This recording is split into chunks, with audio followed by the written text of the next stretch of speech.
Земјоделците се во паника. Неполни 2 месеци во континуитет не заврнал дожд. Земјата е испукана. Рано есенската, особено октомвриската суша, ја доведува во прашање есенската сеидба. Се дожд ќе се чека.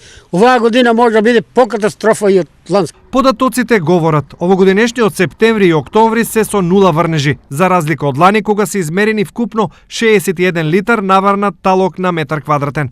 Во септември 2017 година наврнале 29, а во октомври 42 литра на метар квадратен. Годинава временските прилики како да ја тестираат трпеливоста на земјоделците. Ќе чекам додека заврне. Иначе нема шанса како асфалтот.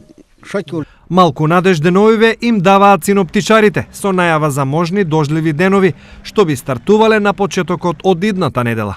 Промена, еве сабота очекуваме промена. Сабота натаму ќе имаме така променливо облачно време, ветровито, ќе има повремени врнежи од дожд и така и температурите ќе опаѓаат повеќе така недела, после од идната недела уште повеќе. Значи, следната недела сепак за одување со променливо облачно време. Во меѓувреме и покрај сувото време, нивото на реката Брегалница не бележи голем пат. Надлежните тврдат, сегашното речно ниво е во рамките на просекот за овој период од годината. Тоа значи моменталните 67 см воден столб е нормална вредност и не отстапува многу од ланските 70 см. Постојаноста на речното ниво и дотокот на вода го одржува планинскиот појас на Малешевијата во горниот тек од Брегалница.